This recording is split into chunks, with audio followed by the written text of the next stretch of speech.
We live as we dream, alone. Gotcha!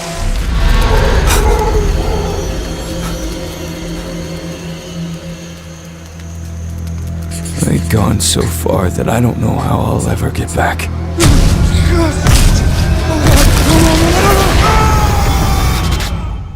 And if so, I'll not be the same.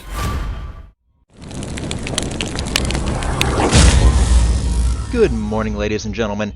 It's UncleSamsDevil here, and this is Green Hell. Alright, so I have always been a survival enthusiast, but since finding the subgenre that Green Hell falls into, I have been completely drawn in by it. When I started this game, I had looked into it and it looked good, but I really didn't know what exactly to expect from it. As someone who has always loved the survival genre, but played mostly third-person perspective survival sims with barren maps, nonsensical loot, and extremely overbearing metabolic and nutritional systems, and was even a big critic of those games, this game was a huge breath of fresh air. Where did it set itself apart? Well, first and foremost, I actually felt for once like I was surviving.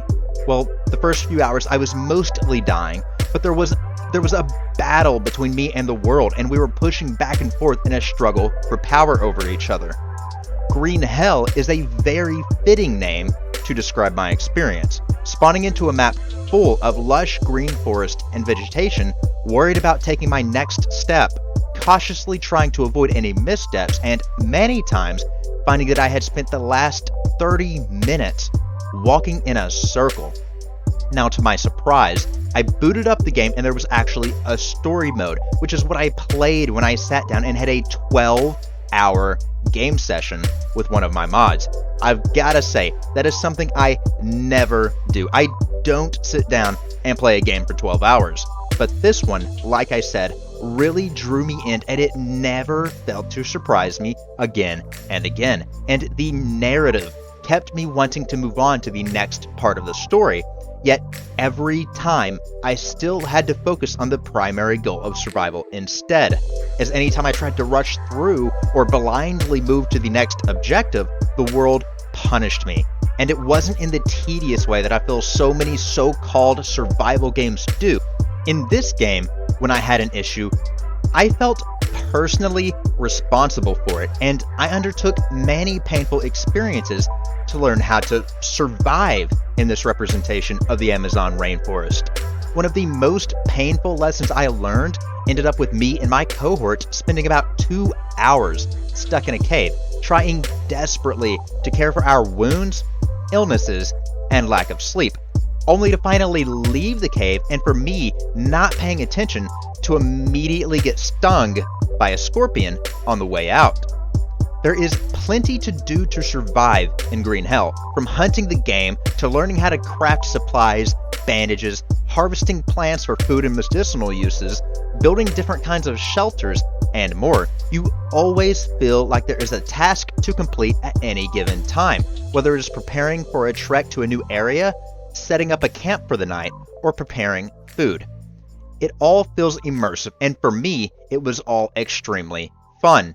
There are just so many things that this survival game does right. The survival mechanics are actually more in-depth than most games, yet they walked a line and implemented them in a way that is actually fun. There wasn't a moment in the game where I felt that these mechanics were a burden that hindered the gameplay experience. I never looked at the UI in regards to health and felt overwhelmed or completely at a loss for what things on the screen meant. The environment, unlike most survival games, is not dead or dreary. It's a threat, and it's not one to be taken lightly, as it and many of the numerous species of animals that occupy it can be lethal, whether it's them making you their prey or you, the survivor, taking a bite of the wrong thing at the wrong time. Green Hell just makes sense. It just works. Its features are just sewn together almost flawlessly in a way to create an immersive and enjoyable experience but at the same time, throw you into a stress-inducing situation where one does worry about the moments immediately ahead of them, and whether their next decision could in fact end up being their last. It is an extremely punishing world, and it's one that has enough to learn in it that it takes quite a while to get the hang of. It also runs pretty smooth to a point which exceeded my expectations. Not only that, but the movement system in the game feels really nice as well. From drawing back a bow to throwing a spear or chopping down trees, it is all just enjoyable, which is interesting to me because somehow Creepy Jar managed to take the most tedious aspects of survival and to make them almost addicting. It's to a point for me where I long to go back into the game and just play. It has been a very long time since any game in the survival genre, no less, has given me that feeling. And I honestly did not think I was going to find another game that did so. In the end, this is just an experience that I don't believe would be exclusive to me. And no matter how much I think about it, or even try to find the negative, it always ends up being a game that I can't help but recommend. One of the things I love the most about Green Hell is the atmosphere, the thick green forest, the rustling of leaves behind me, the sounds of birds above me, and animals close by. Hearing the rushing water in the distance, the way the sun and moon slice through the canopy and light up the world. It is overall a very beautiful game, and I see the amount of effort that the dev team put into creating this world, rather than just throwing survival elements into a dull, sad, half-done map like so many other developers would have done. Green Hell really also makes you think. Instead of being a game that feels like a chore, it throws obstacles at you, and when that happened to me, I never felt cheated by them. I wanted to learn how to avoid those mistakes in the future. I thoroughly enjoyed not having my hand held and having to learn how to craft the necessities as well as the different kinds of building materials that would allow me to set up a good camp. Now, the map is not huge, but it's pretty big, and it definitely isn't flat either. Not only is it not flat though, it can be confusing. The game gives you everything you need to find your way around, but it is still quite easy to get turned around and lost. I assure you, the very last thing you want to be doing is moving quickly. This is a game where you are probably only going to be running as a last resort. If you're playing co-op, being separated could mean your deaths. Dividing and conquering is something that this world is very good at. Alright, so there were a few bugs in the game, none of them being game-breaking, and the most noticeable one being that every now and then, not all animal species would spawn in. In my 12-hour playthrough of the story, this happened once. I simply returned to the game's main menu and re-entered the game as a quick and easy fix. Overall, if I had to describe this game for someone, I'd definitely say that it is a must-have experience. To be quite honest with you, it changed my standard for survival games, and I can't wait to see its future.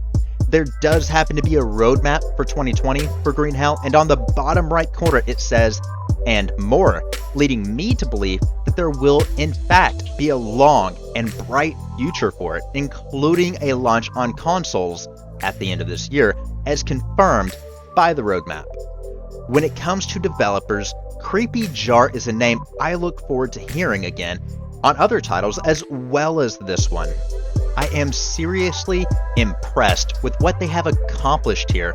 Games like this show me that there are still people who give a damn about the product they are creating, and that it's still an art to them. It is so rare these days to be able to look at a game and see the passion of the developers that made it. This is an example of one of those few times, and I have to commend them for that. Alright, ladies and gentlemen, I want to say before we end this video that if you are a Dead Matter fan and you don't have a key yet, make sure you like this video, subscribe, and come join my Discord, I am doing a Dead Matter giveaway of 3 keys. The winners will receive their keys at the same time as everyone else and no later. For this giveaway, we are going to be doing a fun little competition and build some camaraderie in the community. There aren't a lot of entrances just yet, so I do highly recommend that you come join. With us selecting 3 winners, your chances of winning one of these keys are significantly high. That's going to be all from me. If you liked this video, make sure you drop a like and subscribe, as it helps me out and I really do appreciate it. Not to mention, you get to stay updated on my future uploads. Alright, ladies and gents, I'll see you guys in the next one.